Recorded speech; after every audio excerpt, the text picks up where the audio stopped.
Hi everyone, कैसे हो आप सब लोग। आपके सामने फाइनली लेके आ चुका हूँ NISM रिसर्च एनालिस्ट 15 एग्जाम्स के लिए प्रिपरेशन की फुल सीरीज। इसमें ना सिर्फ हमारी स्टडीज होगी, डिस्कशंस होंगे, बल्कि आप लोगों के लिए बहुत ही मेहनत से तैयार किए हुए हैंडआउट्स, ताकि आप अपनी स्टडी को और स्पीड में बढ़ा सकें और एग्जाम के एक दिन पहले, 2 दिन पहले रिवीजन करने में आपको बहुत आसानी हो। और साथ में रहेंगे क्वेश्चन बैंक्स, ताकि आप अपने नॉलेज को टेस्ट कर सकें। Hi, this is Parth Verma, welcome to the valuation school channel. NISM RA 15 exam की प्रिपरेटरी सीरीज के फर्स्ट सेशन को स्टार्ट करते हैं बिना किसी देरी के। हाँ जी, तो शुरू करते हैं डिटेल्ड प्रिपर स्ट्रेटेजी वीडियो के साथ। एंड इसके तुरंत बाद अपन आज ही चैप्टर 1 स्टार्ट करेंगे, ठीक है। और अगले सेशन में मोस्टली वो फिनिश हो जाएगा। मतलब आने वाले 2 सेशंस बहुत इंपॉर्टेंट है, क्योंकि इसमें आपका फाउंडेशन बनेगा। आपको ये समझ में आएगा कि एक्चुअल में इक्विटी रिसर्च एनालिस्ट क्या होता है, उसको एग्जैक्टली क्या क्या काम करने होते हैं। अगर आपको उसके बाद ये चीज़ें एक्साइट करती हैं तो आप इसको आगे परस्यू कीजिए, नहीं करती हैं तो भी अपना ऑब्जेक्टिव मीट हो ही रहा है, right, to help you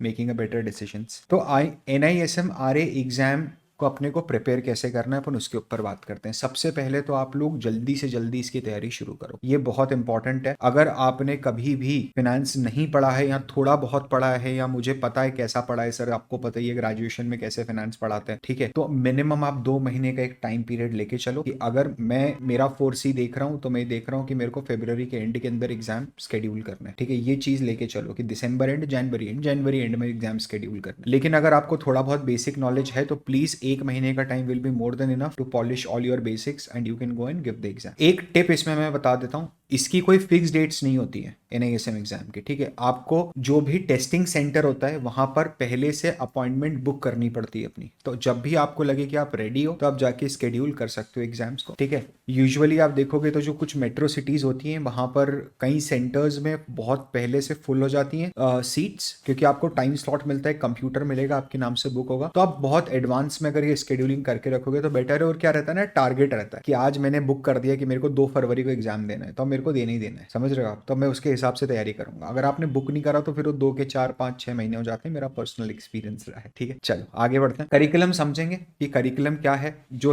read colour में लिखा है वो आपको समझ में आ ही रहा होगा कि वो परसेंटेज है कि 100 में से 3 क्वेश्चन इसमें से आएंगे, 4 क्वेश्चन इसमें से आएंगे, 4 क्वेश्चन इसमें से आएंगे। अब सर मेरे को एक लॉजिक समझा दो आप, बस सिंपल सा लॉजिक बता दो कि जब आपको पता है कि सिर्फ 3% का वेटेज है और 100 क्वेश्चन का पेपर है, तो इसका मतलब 3 क्वेश्चन आएंगे बस इसमें से, है ना, इंट्रो टू RA प्रोफेशन में से। तो मैं इसको इतने लंबे वीडियो में क्यों देखूं, समझ रहे हो आप। मैं इंट्रो टू सिक्योरिटी मार्केट्स के इतने लंबे सेशंस क्यों देखूं। जब 4 क्वेश्चन आएंगे तो सीधे नोट्स पढ़ो, MCQ सॉल्व करो। देखो अगर यही करना है तो आपको तो कुछ भी देखने की जरूरत नहीं है, समझ रहे हो आप। क्या ये 3 क्वेश्चन सही करना लक्ष्य है अपना? क्या मेरा एम ये है एग्जाम में कि मैं 3 क्वेश्चन सही करके आऊं इस चैप्टर में से, या एम ये है कि इसकी 100% अंडरस्टैंडिंग भी हो और 3 क्वेश्चन सही भी हो जाए, राइट। एम तो ये वाला होना चाहिए कि 100% अंडरस्टैंडिंग भी हो और 3 क्वेश्चन सही हो जाए। तो पहले सेशन में होगा, पहला चैप्टर जो है अपना वो है इंट्रो टू RA प्रोफेशन, कि एक रिसर्च एनालिस्ट का प्रोफेशन क्या होता है, रोल्स एंड रिस्पॉन्सिबिलिटीज क्या होती हैं, किन लोगों के साथ वो डील करता है ऑन अ डेली बेसिस, एक अच्छे रिसर्च एनालिस्ट की क्वालिटी क्या होती है, ठीक है। ये सब चीजें अपन चैप्टर नंबर 1 में समझेंगे। चैप्टर नंबर 2 आएगा आपका introduction to security markets. Introduction to security markets में कितने तरह के मार्केट्स होते हैं, किन किन तरीकों से पैसा रेस किया जा सकता है मार्केट में, उन सब की एक मतलब इन डेप्थ डिटेल रहेगी। फिर थर्ड आएगा terminologies in equity and debt market. Equity और डेट मार्केट में कुछ टर्म्स डिस्कस होंगी, अपने को वो टर्म्स को समझना है, ब्रेक करना है उसको पीस बाय पीस में। फिर आपका 4th नंबर पे आएगा fundamentals of research. Please pay attention, it is not fundamental research, it is fundamentals of research, कि रिसर्च करने के लिए आपको क्या क्या चीजें जानना जरूरी है, right. It is not fundamental research, fundamentals of research, right. फिर आपका इकोनॉमिक एनालिसिस आएगा कि एक इकोनॉमी, माइक्रो इकोनॉमिक और मैक्रो इकोनॉमिक ओवरव्यू आप कैसे ले सकते हो, एक ग्लोबल इकोनॉमी का ओवरव्यू कैसे ले सकते हो, इंडियन इकोनॉमी का भी ओवरव्यू कैसे ले सकते हो, क्या रिसोर्सेज है जिनको आप यूज कर सकते हो, ठीक है। फिर इंडस्ट्री एनालिसिस आएगा। Again I am just telling this to you, fortunately और अनफॉर्चुनेटली मैं कन्फाइंड हूँ कोर्स सिलेबस की बाउंड्री में, ठीक है, क्योंकि मुझे 100% आपको समझाना है जो अपने कोर करिकुलम में लिखा है, जो वर्कबुक में लिखा है, प्लस आपके क्वेश्चंस भी मैक्सिमम क्वेश्चंस आप सही करके आओ, ठीक है। तो मैं इकोनॉमिक एनालिसिस अगर अपने पे आया, समझना मेरी बात, जैसे फॉर एग्जांपल एक एग्जांपल बता रहा हूँ कि इकोनॉमिक एनालिसिस है। अब हो सकता है अपन ये इकोनॉमिक एनालिसिस यहाँ पर 1.5 आवर या 2 आवर में कवर कर लें, एक लेक्चर में कवर कर लें, राइट।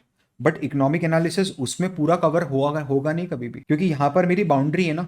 मैं इकोनॉमिक एनालिसिस पे 20 घंटे बात नहीं कर सकता, 10 घंटे बात नहीं कर सकता, 5 घंटे बात नहीं कर सकता, मुझे और भी दूसरी चीज़ें कवर करनी है।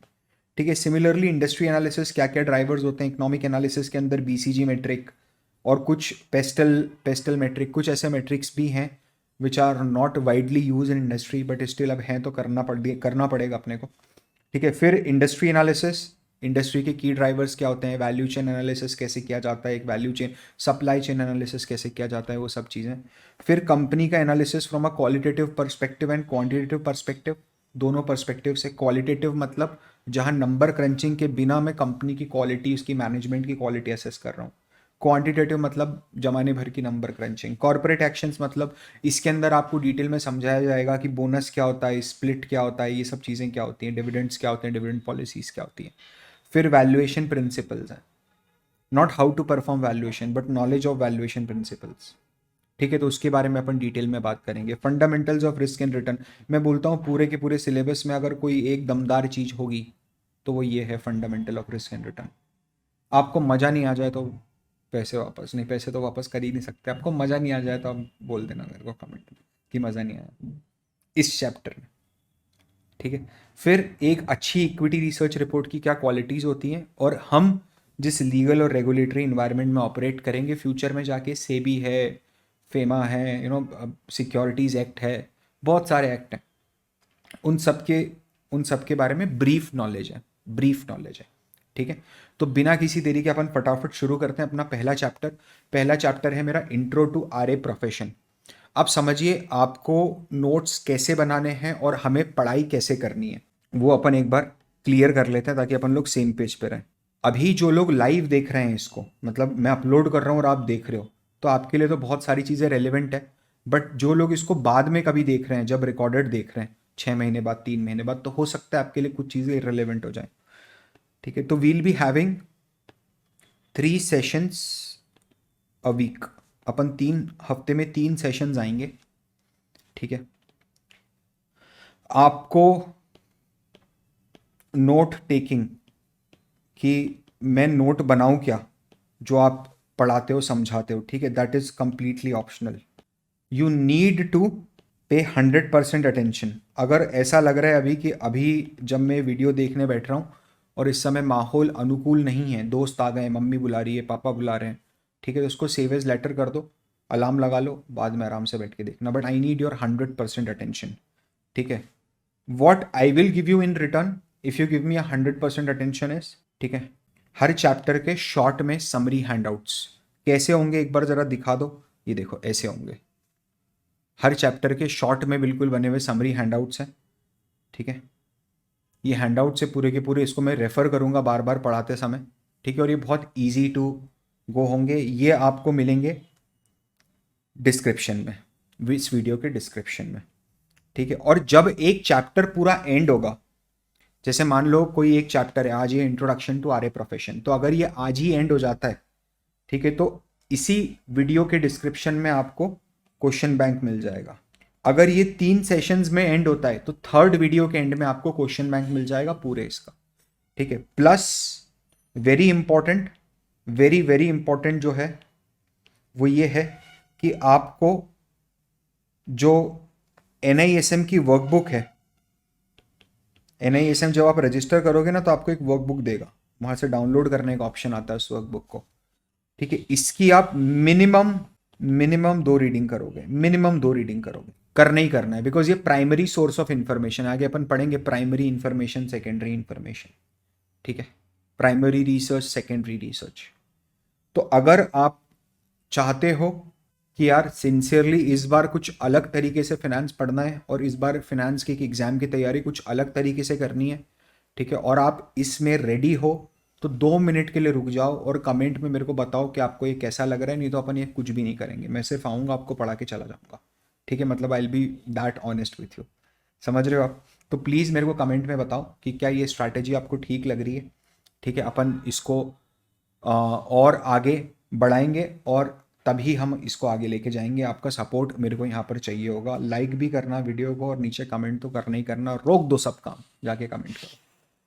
ठीक है, चलो अब देखना इधर, introduction to R A profession में अपने को 4 चीज़ें समझनी है इस पर्टिकुलर चैप्टर में। We need to understand 4 things. Number 1 is कि एक रिसर्च एनालिस्ट का प्राइमरी रोल क्या होता है, ठीक है, वो क्या करता है और कितने तरह के रिसर्च एनालिस्ट होते हैं, ठीक है। फिर सेकेंड इज कि उसकी रिस्पॉन्सिबिलिटीज़ क्या होती हैं, कि भाई एक मिनिमम एक्सपेक्टेशन क्या है एक रिसर्च एनालिस्ट से, कि उसको इतना तो पता ही होना चाहिए। थर्ड, एक रिसर्च एनालिस्ट होगा ना, वो क्लाइंट से भी बात करेगा और कंपनी से भी बात करेगा। तो जब वो बात करता है तब उस समय क्या उसकी बेसिक अंडरस्टैंडिंग होना चाहिए, क्या एक बेसिक बेंचमार्क होना चाहिए, वो अपन इसमें समझेंगे। फिर एक अच्छे रिसर्च एनालिस्ट की क्या क्वालिटीज़ होना चाहिए समझेंगे, ठीक है। चैप्टर बिल्कुल भी थ्योरी नहीं है, आप इसको ज़बरदस्ती थ्योरी बना लो तो बात अलग है, ठीक है। आप आराम से बैठो, कहानी सुनो मेरे से, और अपन इसको अब स्टार्ट करते हैं, पहले गियर में गाड़ी डालते हैं। देखो यार, सिंपल सा लॉजिक है।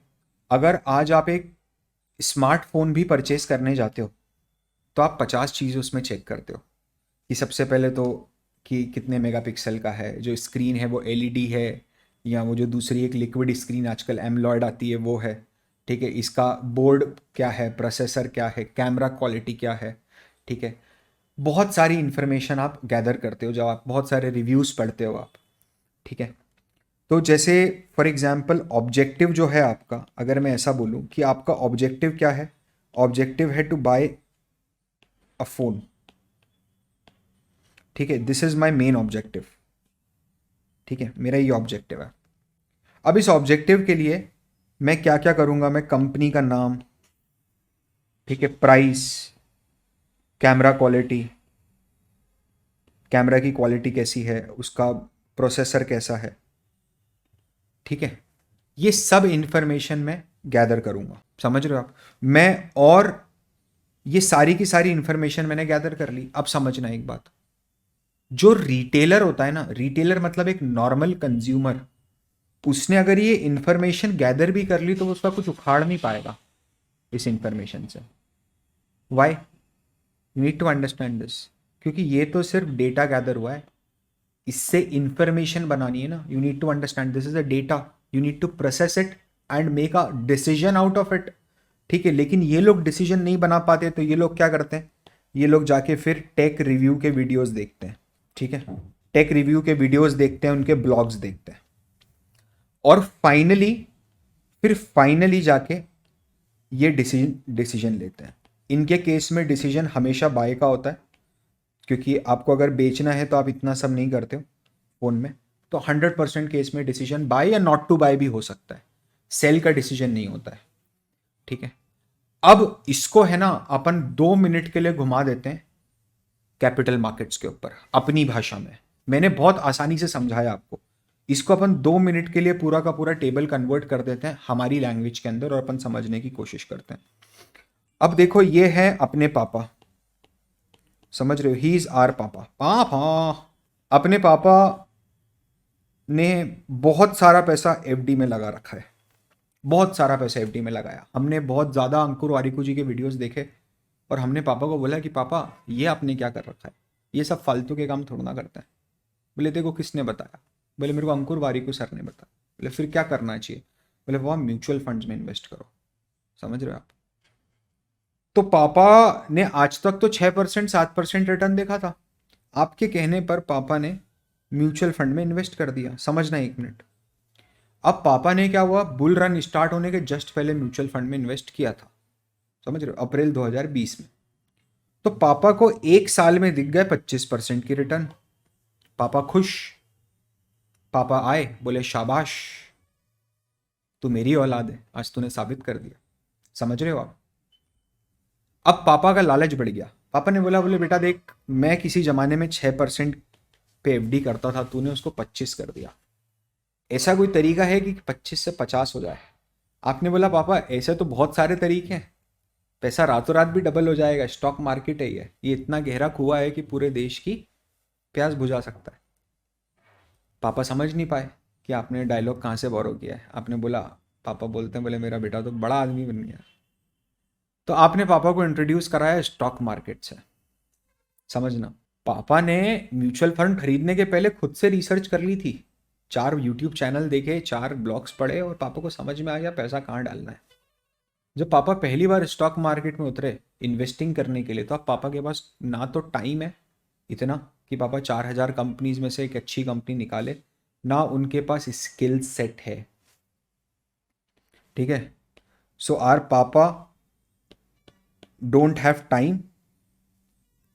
ठीक है, अपने पापा के पास ना तो टाइम है भाई, नो टाइम नो स्किल्स। पापा फिर आपके पास आए कि बोले अब ये प्रॉब्लम आ गई है, पैसा तो डबल करना है लेकिन ना समय है यार, देखो पता है जब से रिटायर हुआ हूँ कितना बिजी हो गया हूँ। बोला हाँ पापा बहुत। और बोले अब तेरे को पता ही है, अपन तो बाबू थे टेलीफोन एक्सचेंज में, तो अपन कहाँ है स्टॉक मार्केट वगैरह। बोले हाँ ये बात भी सही है। तो बोले तू तो सीएफए कर रहा है, तेरे को तो पता होगा। तो बोले नहीं मेरे को अभी तक पता नहीं है। तो बोले क्यों नहीं पता है। बोले क्योंकि वो वैल्यूएशन स्कूल वाला प्रोग्राम लेना मेरा पेंडिंग है। तो बोले शाबाश, खुद की एडवर्टाइजिंग कर रहे हो ऐसा। ऐसे ही पढ़ेंगे यार आराम से धीरे धीरे। ठीक है, तो पापा को आपने सजेस्ट किया कि आप एक काम करो, आप एक सेबी रजिस्टर्ड एनालिस्ट की मदद लो। बोले सेबी रजिस्टर्ड एनालिस्ट मतलब? बोले सेबी रजिस्टर्ड रिसर्च एनालिस्ट। ठीक है, उसकी आप मदद लो। जहां पर आपका रोल स्टार्ट होता है, you need to understand now, please pay attention, complete focus, मस्करी बंद बिल्कुल। दिस इज यू, समझ रहे हो, ये आप हो। दिस इज पापा। पापा मतलब रिटेलर। ठीक है, ये पापा है। और ये जो है, sorry for the bad drawing, but this is company. आपका काम एज अ रिसर्च एनालिस्ट पता है क्या है? आपका काम ये है कि मैं डेटा कलेक्ट करूं, डेटा प्रोसेस करूं। किन का? इन कंपनीज का, इन सारी कंपनीज का डेटा लूं,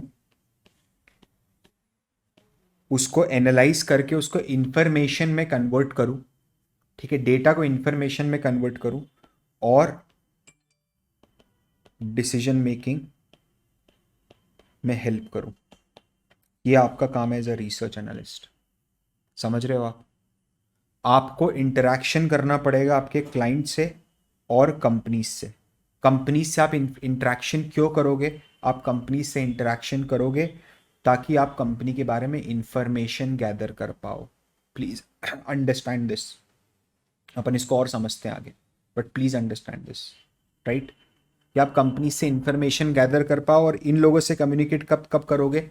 जब आप इंफॉर्मेशन, डेटा और इंफॉर्मेशन के बेसिस पे एक डिसीजन ले पा रहे हो कि आपको ये स्टॉक रखना चाहिए, बेचना चाहिए या बाय करना चाहिए, बाय सेल या होल्ड। ठीक है, समझ में आ रहा है आप लोगों को सबको? चलो, अपन थोड़ा सा इस पे और फोकस अगर करें तो वर्ड है रिसर्च एनालिस्ट। ठीक है, तो यहां पर आ जाएगा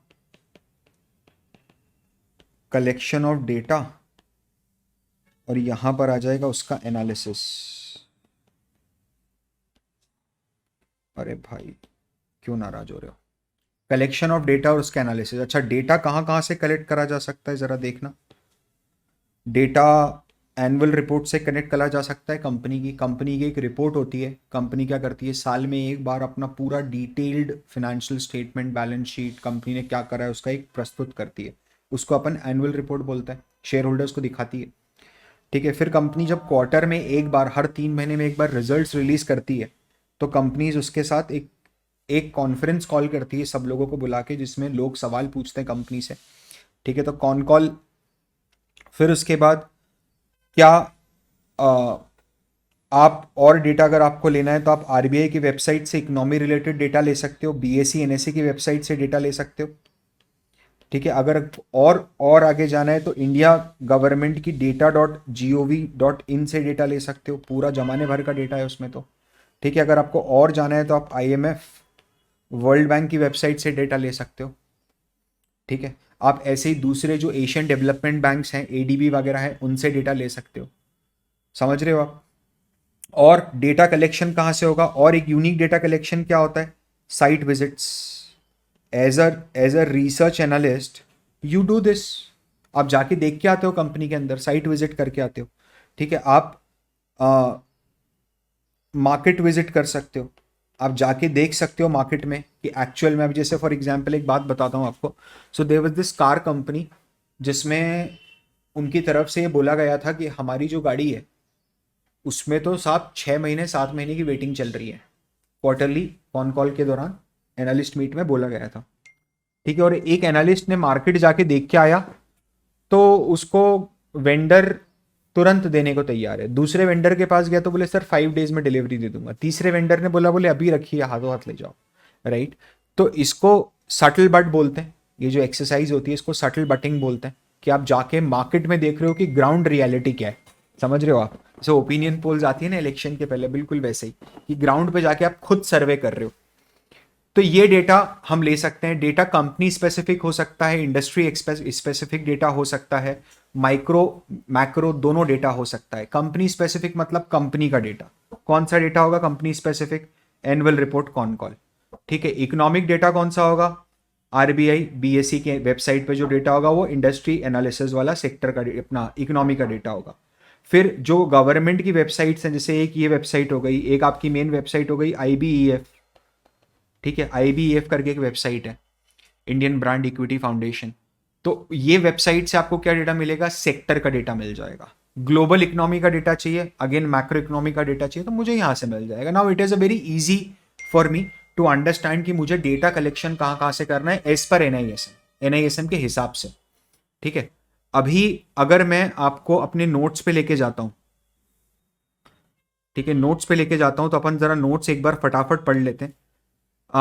Client and investor client wants to invest in stock market, but they don't have time and they are not in stock market for full time. ठीक है, तो यहां पर आ जाएगा आपका टाइम, नो टाइम, और यहां आ जाएगा नो स्किल्स, इधर आ जाएगा नो स्किल्स। ठीक है, तो बेसिकली क्लाइंट जो स्टॉक मार्केट में इन्वेस्ट करना चाहता है मगर उसके पास ना तो टाइम है ना स्किल्स है, तो वो क्या करता है कि सेबी रजिस्टर्ड रिसर्च एनालिस्ट को हायर कर लेता है। क्यों हायर करता है? ताकि उनके डिसीजन मेकिंग में हेल्प रहे, इन्वेस्टमेंट डिसीजन मेकिंग में वो मदद कर सके। ठीक है, अब रिसर्च एनालिस्ट क्या करेगा? Research analyst collect data information about, हमने अभी समझा था किन किन मुद्दों पे इन्फॉर्मेशन इकट्ठी करता है वो, अबाउट माइक्रो एंड मैक्रो। ठीक है, माइक्रो मतलब इंडिविजुअल यूनिट, कस्टमर बिहेवियर क्या है, सेक्टर कैसा चल रहा है, इंडिविजुअल सेक्टर कैसा चल रहा है, कंपनी के प्रोडक्ट की डिमांड एंड सप्लाई क्या है। मैक्रो मतलब बड़ी एग्रीगेट, बड़े लेवल पे इकोनॉमी कैसी चल रही है, Indian economy, global economy, GDP, employment rate, ये सब चीज़ें ये एक रिसर्च एनालिस्ट करता है। ठीक है, इसके बाद आप आगे जाओगे तो इन्फॉर्मेशन कहाँ कहाँ से कलेक्ट करेगा? आरबीआई से कलेक्ट करेगा। ग्लोबल डेटा लेना है तो आईएमएफ से ले लेगा, एशियन डेवलपमेंट बैंक की वेबसाइट से ले लेगा, वर्ल्ड बैंक की वेबसाइट से ले लेगा। कंपनी स्पेसिफिक डेटा लेना है तो एनुअल रिपोर्ट से ले लेगा, क्वार्टरली रिजल्ट से ले लेगा, again con call quarterly results के ही पार्ट होंगे। ड्राफ्ट रेड हेरिंग प्रोस्पेक्टस से ले लेगा। ठीक है, तो बेसिकली एक एनालिस्ट का काम क्या है? एनालिसिस और decision making by considering qualitative as well as quantitative factor. समझना, कंपनी की प्रॉफिटेबिलिटी वगैरह सब दुरुस्त है, सब कुछ बढ़िया है, मगर प्रमोटर ही चोर है, आपको प्रमोटर की इंटीग्रिटी पे डाउट है। समझ रहे हो आप? यू विल नॉट से यस कि आप जाके इन्वेस्ट करो एथिकल पर्सपेक्टिव से। कंपनी का मैनेजमेंट एकदम टॉप नॉच है, लेकिन कंपनी इस समय बहुत पुअर ऑपरेट कर रही है। कंपनी जिस सेक्टर में ऑपरेट कर रही है वो सेक्टर डाउन टर्न में है। मैकेनिकल वॉचेस से फॉर एग्जाम्पल, राइट, अब वो ग्रोथ नहीं मिलेगी। लग्जरी है तो बात अलग है। ठीक है, अब सब लोग डिजिटल वॉचेस पे आ रहे हैं। टेक्सटाइल सेक्टर है जैसे, ठीक है, अब हो गया जो एक एक्स्ट्रॉर्डनरी ग्रोथ अचीव करना था, पहन लिए सबने कपड़े, कितनी बार पहनाओगे। ठीक है, अब समझना जरा, ये थोड़ा इंपॉर्टेंट है। एक रिसर्च एनालिस्ट जो होता है, कोई भी एक रिसर्च एनालिस्ट है, वो 3 तरीके के हो सकते हैं। एक होता है बाय साइड, एक होता है सेल साइड, और एक होता है इंडिपेंडेंट। थोड़ा सा ये समझ लेना, नहीं तो ये हमेशा फुल टॉस जाता है। मेरा पर्सनल एक्सपीरियंस है सारा स्टूडेंट्स के साथ। कई लोगों को ऐसा लगता है कि जो बाय साइड का इक्विटी रिसर्च एनालिस्ट है, ये बाय साइड सेल साइड आप इन्वेस्टमेंट बैंकिंग के साथ तो कंफ्यूज करो ही मत, ठीक है। जो बाय साइड का रिसर्च एनालिस्ट है, इक्विटी रिसर्च एनालिस्ट है, वो सिर्फ बाय रिकमेंडेशन देता है, ठीक है। सेल साइड का सिर्फ सेल रिकमेंडेशन देता है। ये गलत है। इस कारण से उन्हें बाई साइड और सेल साइड का रिकमेंडेशन नहीं बोला जाता है। समझ रहे हो आप? अपन पहले एक एक करके तीनों को समझते हैं, शायद आपको बहुत आसानी से समझ में आ जाएगा। सबसे पहले अपन समझते हैं sell side analyst, sell side equity research analyst, R A, ठीक है। ये क्या होता है? देखो, कोई भी रिपोर्ट जो आज तक आपने देखी है, कोई भी इक्विटी रिसर्च रिपोर्ट जो आज तक आपने देखी है, वो आपने इसीलिए देखी क्योंकि वो पब्लिक डोमेन में अवेलेबल है। समझ रहे हो? और वो पब्लिक डोमेन में अवेलेबल है तो वो सेल साइड की रिपोर्ट है। ये बात हमेशा जीवन में ध्यान रखना। कभी आपके सामने कोई रिसर्च रिपोर्ट आ गई जिस पे रिकमेंडेशन लिखा है बाई सेल होल्ड, ठीक है, सेबी रजिस्टर्ड एनालिस्ट से है, तो आपको ये कभी भी मन में डाउट नहीं होना चाहिए कि ये बाई साइड रिपोर्ट है कि सेल साइड रिपोर्ट है। आपके हाथ में है तो सेल साइड रिपोर्ट है, ठीक है। कॉन्फिडेंशियल नहीं है रिपोर्ट, पब्लिक के लिए है, सेल साइड रिपोर्ट है, ठीक है। आप तक पहुंच गई, आपने किसी ग्रुप से, किसी फ्रेंड ने दी, कहीं से आपने किसी वेबसाइट से डाउनलोड करी, पब्लिकली अवेलेबल है, सेल साइड रिपोर्ट है, ठीक है। तो ये हमेशा ध्यान रखेंगे अपन, are publicly available. Sell side report जो है ना वो पब्लिकली अवेलेबल रहेंगी हमेशा, ये बात ध्यान रखिएगा, ठीक है। अब जो आरए है, वो आरए क्या करेगा, मतलब मैं क्या करूंगा? तो मैं या तो किसी ब्रोकर के लिए काम करूंगा या मैं किसी इन्वेस्टमेंट बैंक के लिए काम करूंगा, ठीक है।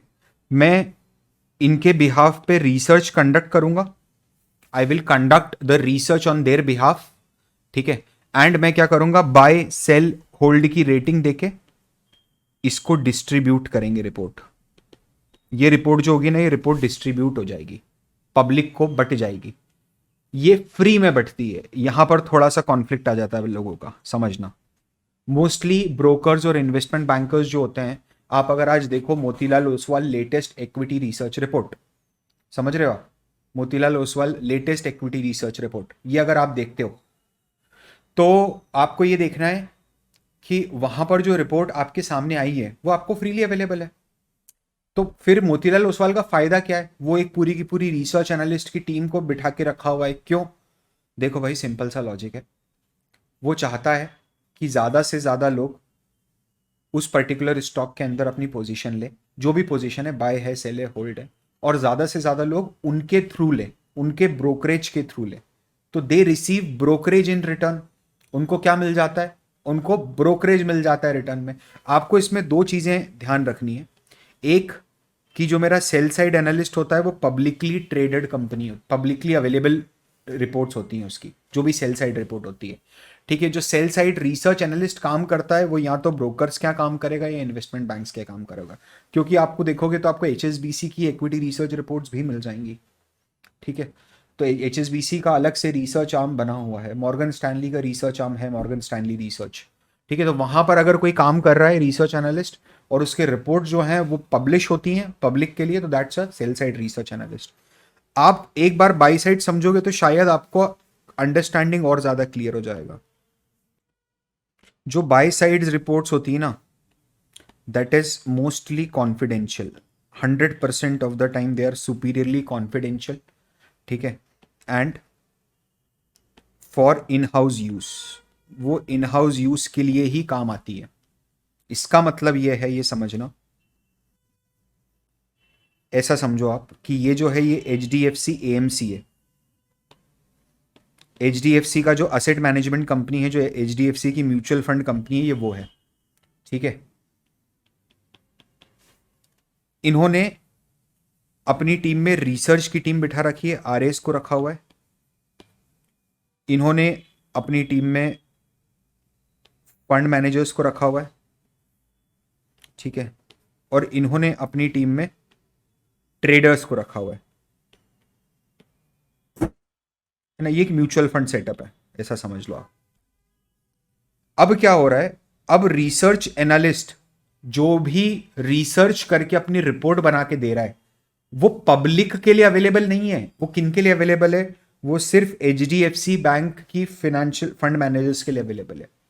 और यहां पर इतनी ज्यादा कॉन्फिडेंशियलिटी रखी जाती है, इतनी ज्यादा स्ट्रिक्ट डेटा शेयरिंग पॉलिसीज होती हैं कि अगर किसी एक पर्टिकुलर फंड मैनेजर ने कोई रिपोर्ट डिमांड करी है तो वो दूसरे को नहीं मिलेगी। Are you getting my point?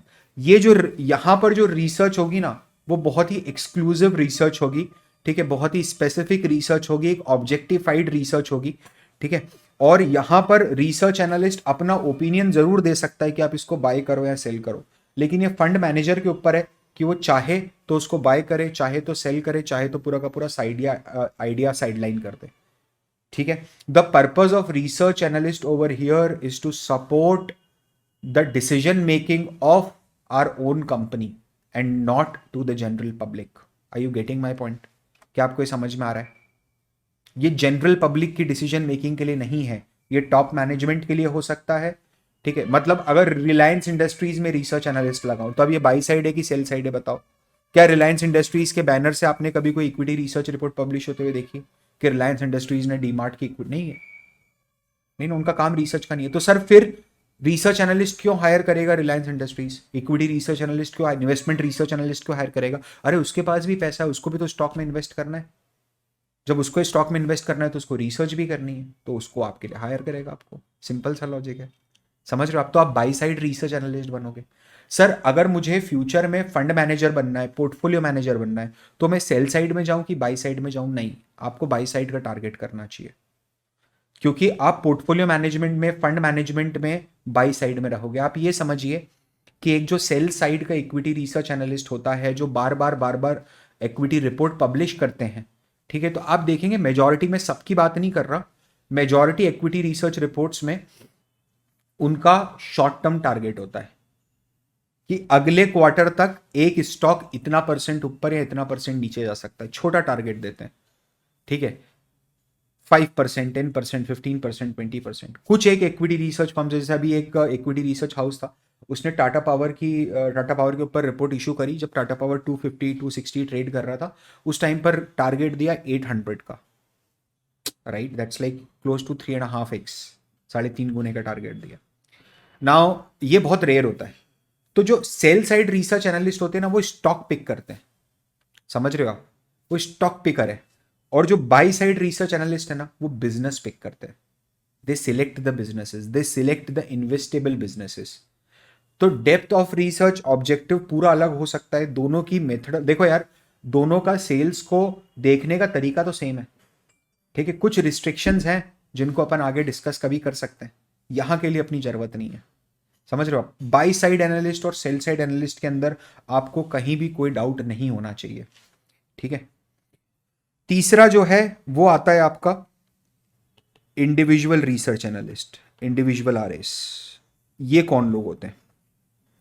तो इंडिविजुअल आरएस जो होते हैं ना, ये इनको बोला जाता है रिसर्च ओरिजिनेटर्स। ये थोड़ा सा है ना एक ऐसा वर्ड है जो आपको लगेगा कि यार ये, बट इंडिविजुअल्स, इसको इंडिविजुअल्स लिख दो, ठीक है। ये इंडिविजुअल नहीं है, इंडिपेंडेंट है, यहां पर इंडिपेंडेंट लिखना है, इंडिपेंडेंट आ रहा है, ठीक है। तो जो रिसर्च ओरिजिनेटर्स होते हैं, जो इंडिविजुअल्स होते हैं, वो ये काम कर सकते हैं। आप सेबी का रजिस्टर्ड एनालिस्ट का लाइसेंस लिया और खुद की फर्म शुरू करी, ठीक है, जहां पर कोई आता है और आपको बोलता है कि यार हमारे लिए रिसर्च करके दे दो, आप उसके लिए रिसर्च करके दे रहे हो, ठीक है। वो एडवाइस फॉलो करे नहीं करे डज नॉट मैटर।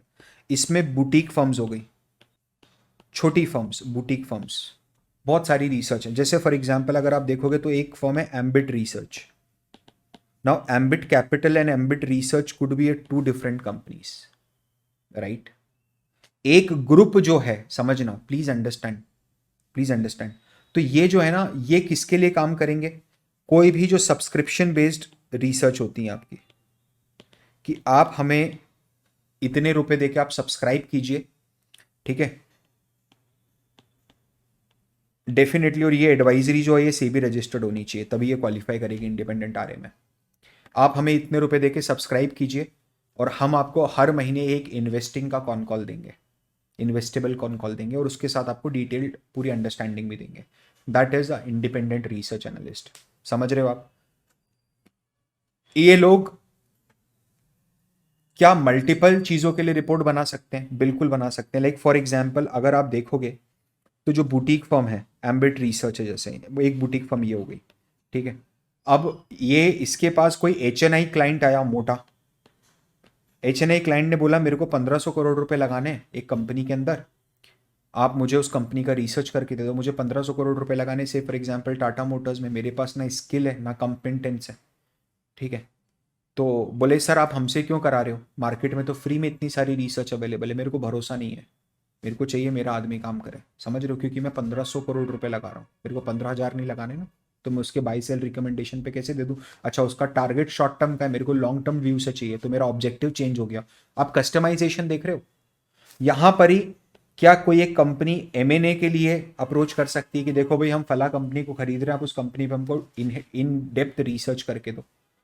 तो जो इंडिपेंडेंट रिसर्च एनालिस्ट है ना, इनका purpose of reporting will change accordingly, ठीक है, ये ध्यान रखिएगा। Purpose of research evolve, evolve मतलब चेंज होता है, बार बार चेंज होता है, ठीक है। कंपटीशन के हिसाब से चेंज हो सकता है, आप क्या एक्टिविटी कर रहे हो, आप इन्वेस्टिंग के लिए रिसर्च करवा रहे हो या M&A के लिए रिसर्च करवा रहे हो या कोई और कारण से रिसर्च करा रहे हो, ठीक है। तो ये तो हो गए। इसके अलावा अपने 3 शेयर और हैं जो खुल के धड़ल्ले से आपको एडवाइस देते हैं, ठीक है। अपने 3 शेयर और हैं। एक तो है न्यूज़पेपर्स, ये ध्यान रखिएगा, ठीक है। न्यूज़पेपर्स में आप देखो, आप जो बिजनेस न्यूज़पेपर्स होते हैं वहां पर रहता है आज के मोमेंटम वाले स्टॉक्स, बाय सेल होल्ड, ठीक है। फिर रहता है मीडिया टीवी, ठीक है, मीडिया टीवी। और फिर रहते हैं कंसोलिडेटर्स ऑफ इंफॉर्मेशन, मतलब कंसोलिडेटर्स ऑफ इंफॉर्मेशन, जैसे इन शॉर्ट्स। इन शॉर्ट्स करके आप आते हैं ना, कंसोलिडेट तो करता है सारी इंफॉर्मेशन को, ठीक है। जैसे ट्रेंड लाइन करके एक वेबसाइट है, वहां पर आपको जमाने की बहुत सारी इक्विटी रिसर्च रिपोर्ट फ्री में मिल जाएगी। समझ रहे हो आप? अपन एक बार नोट्स में आके देखते हैं क्या लिखा हुआ है, ठीक है।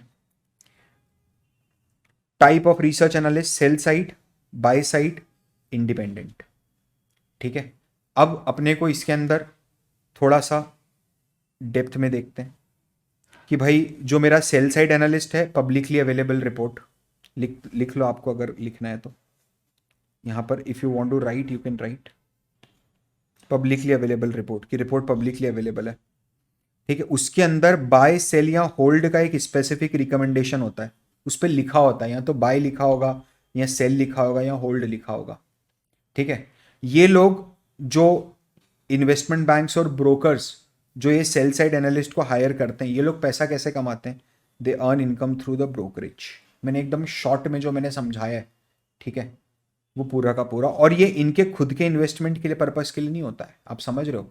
आप ये ध्यान रखना, मोतीलाल ओसवाल को अगर खुद का पैसा इन्वेस्ट करना है और उसके लिए कोई रिसर्च हो रही है और वो रिसर्च पब्लिक नहीं जा रही है, तो वो मोतीलाल ओसवाल की बाय साइड रिसर्च हो जाएगी। ये बात ध्यान रखना, ये बहुत इंपॉर्टेंट है, that it is not for their own investment. ये पब्लिक के लिए होता है, जनता जनार्दन के लिए होता है। बाय साइड वो अपने खुद के लिए होता है, इन हाउस कंजम्पशन। यहां मैं लिख देता हूं, इन हाउस, इसको और छोटा कर देते हैं, इन हाउस कंजम्पशन के लिए होता है, कॉन्फिडेंशियल होता है। समझ रहे हो आप? ये देखिए, जैसे एक एंजल ब्रोकिंग है, एंजल ब्रोकिंग ने डीमैट अकाउंट खोला, ये अपन ने सब समझा हुआ है। उसने रिपोर्ट पब्लिश करी, रिपोर्ट पब्लिश करके लोगों के पास गई, लोग इन्फ्लुएंस हुए, अपना डिसीजन लिया लोगों ने बाय और सेल का, और उसके थ्रू इन्होंने ब्रोकरेज इनकम कमाई, उसके थ्रू इन्होंने ब्रोकरेज की इनकम कमाई। They earn brokerage income because of this, right. यहां पर ये गलत लिखा हुआ है, इसको ओन इन्वेस्टमेंट, ओन इन्वेस्टमेंट लिखना चाहिए, और ओन इन्वेस्टमेंट। एक असेट मैनेजमेंट कंपनी है, ठीक है, फंड मैनेजर है, उसके अंदर वो किससे सपोर्ट मांगेगा, रिसर्च एनालिस्ट से सपोर्ट मांगेगा। रिसर्च एनालिस्ट क्या करेगा, पर्टिकुलर स्टॉक या सिक्योरिटी के ऊपर रिसर्च करके फंड मैनेजर के डिसीजन मेकिंग को असिस्ट करेगा। You getting my point? Now the company can act upon the result of the research to buy sell hold of their own behalf और their on behalf of their client. वो अपने behalf पे, अपने client के behalf पे भी, जिनका PMS वो मैनेज करते हैं, समझ रहे हो, पोर्टफोलियो मैनेजर्स अगर हैं तो वो खुद के बिहाफ पे भी ट्रेड ले सकते हैं। भाई मेरे को खुद का पैसा लगाना है, या मेरे जो क्लाइंट जिनका पैसा मैं मैनेज करता हूँ उनके लिए भी तो मैं इन हाउस रिसर्च करा सकता हूँ ना। और इंडिपेंडेंट रिसर्च एनालिस्ट क्या होते हैं, जो फुल टाइम आ रहे होते हैं, इंडिविजुअल्स जो होते हैं बेसिकली, जो फुल टाइम आ रहे होते हैं, वो अपनी रिसर्च रिकमेंडेशंस को बेच सकते हैं सब्सक्रिप्शन के बेसिस पे। ठीक है, उनके क्लाइंट इन्वेस्टर्स हो सकते हैं, इंस्टीट्यूशंस भी हो सकते हैं। There are a lot of independent RAs जो इंस्टीट्यूशंस को एडवाइजरी देते हैं, बड़े बड़े इंस्टीट्यूशन कंपनीज को एडवाइजरी देते हैं। ठीक है, यहां पर उनको कोई ब्रोकरेज का बेनिफिट नहीं होता है, वो ये रिसर्च अपने पर्पज से नहीं करते हैं, बाई साइड रिसर्च, समझ रहे हो आप। इनफैक्ट उनका कॉन्फ्लिक्ट ऑफ इंटरेस्ट क्लैश ना कर जाए, समझना मेरी बात, इसीलिए वो मोस्ट इंडिपेंडेंट रिसर्च एनालिस्ट जो होते हैं वो इन्वेस्टिंग नहीं करते हैं। रीजन क्या होता है ना, अगर आप खुद इन्वेस्टेड हो रिलायंस इंडस्ट्रीज में और कोई क्लाइंट आया उसने बोला मेरे को रिलायंस इंडस्ट्रीज पे रिसर्च करके दो, तो और 50 डिस्क्लोजर होंगे जो आपको देने पड़ेंगे। आप समझ रहे हो मेरी बात। और वो कस्टमाइजेशन रिपोर्ट प्रोवाइड कर सकते हैं। इनके अलावा 3 और सोर्सेज हैं, न्यूज़पेपर, टीवी एंड मीडिया, ये भी रिसर्च रिपोर्ट्स प्रोवाइड कराते हैं। ठीक है, अपन अब आगे बढ़ते हैं और अपन आगे बढ़ के समझते हैं अगला क्या है। हाँ जी, तो आई होप आपको अभी तक बहुत मज़ा आया होगा। एंड आप ये नोट्स डाउनलोड कर लीजिएगा। मेरे हिसाब से अगले सेशन में नोट्स में दे दूंगा आपको, लास्ट वाले सेशन में ही रखेंगे अपन नोट्स भी। ठीक है, apart from that what I want from you is कि आप है ना ब्रिटानिया, HUL, सस्ती कंपनी मतलब इजी कंपनी, आप इनमें से किसी एक की इक्विटी रिसर्च रिपोर्ट डाउनलोड कीजिए। ठीक है, ब्रिटानिया की कीजिए, HUL की कीजिए, वरुण बेवरेजेस लिमिटेड VBL की कीजिए, जुबिलेंट फूड वर्क की कीजिए। ठीक है, एनी वन, कोई भी एक रिसर्च रिपोर्ट आपको डाउनलोड करनी है। ठीक है, जस्ट डाउनलोड इट, अभी के लिए इसको डाउनलोड कीजिए। ठीक है, और मुझे ये कमेंट में लिख के बताइए कि जब आपके पास इनमें से कोई एक रिसर्च रिपोर्ट आएगी तो वो research report by side research report होगी या सेल साइड रिसर्च रिपोर्ट होगी, ये आप मुझे बताइए। ठीक है, अपार्ट फ्रॉम दैट आप जो एक रिपोर्ट डाउनलोड किए हो, ठीक है, आप फर्स्ट पेज उसका पढ़ोगे। ठीक है, रीड फर्स्ट पेज, सिर्फ पहला पेज पढ़ना है, एक बार पढ़ना है, समझ में नहीं आए तो भी पूरा पढ़ना है, जो वर्ड समझ में नहीं आ रहे उनको हाईलाइट करके लिखना रखना है। ठीक है, और उनको गूगल से समझना है, चैट GPT से समझना है। Are you getting my point? देखो यार, अगर चलना है तो फिर सिंसियरली चलो, कोई मतलब नहीं है ऐसे हवाबाजी में अपन आगे बढ़ेंगे तो ऑनेस्टली उसका कोई मतलब नहीं रहेगा। ठीक है, एंड मैं मिलता हूँ आपको अगली क्लास में फटाफट। ठीक है, नेक्स्ट सेशन में अपन ये चैप्टर कंप्लीट करेंगे। चलिए, this is Parth Verma signing off, bye bye.